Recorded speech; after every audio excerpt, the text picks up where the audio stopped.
Please like, share, and subscribe. Thank you. Hey, what's up, everyone? This is Gonzo G, just making my rounds today, and I saw this.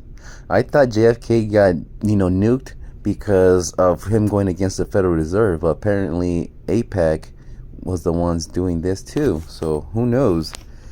Well, let's find out, right? Yeah, I don't know if this is true or not, but we do live in some crazy ass times. It looks like we've always been living in these crazy times.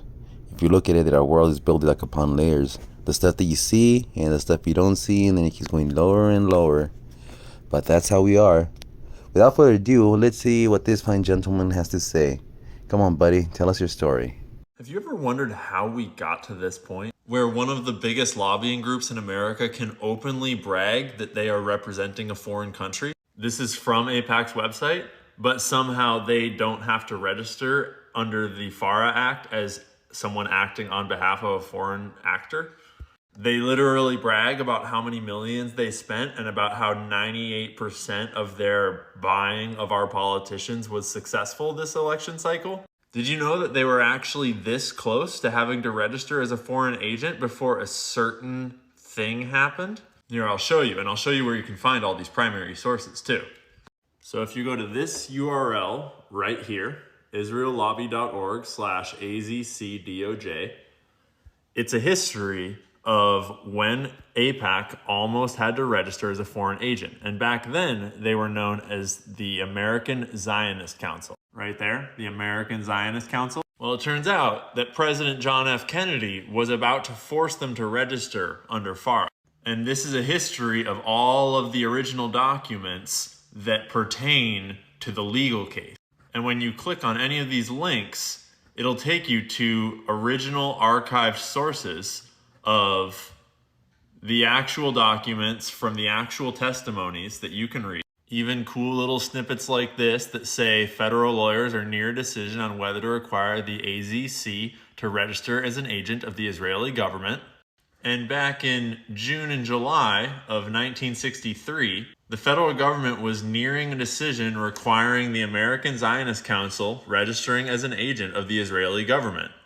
Americans of whatever faith believe firmly that America is their country and America alone.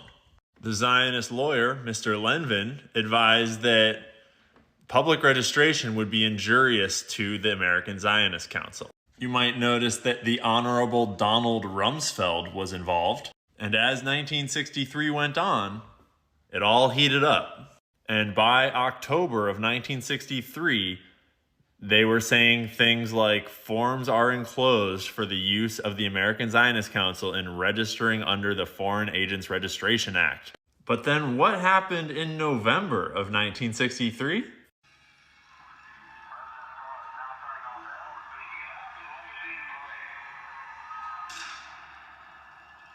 There's a cover-up that's about to happen here. The president who was spearheading the whole thing just suddenly wasn't there anymore. And to be clear, I would never infer that Israel had anything to do with that whole thing. I'm just saying it was really convenient timing that it happened to turn out that way.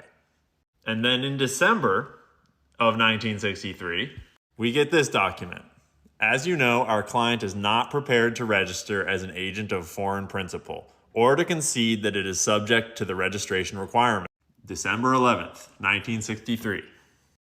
And to this day, the single most influential big money group in Democratic electoral politics is not registered as a foreign actor.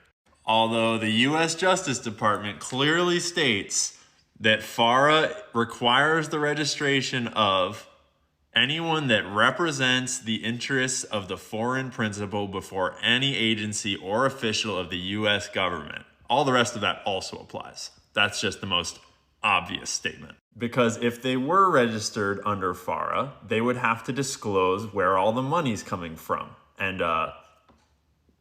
they don't want to. So they just don't.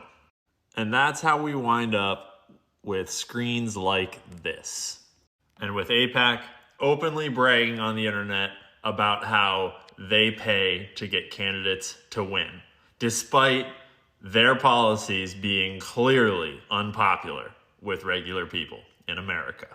And that's why it's so important that we stop China from subverting our democracy by controlling what we see on our social media apps. You feel me?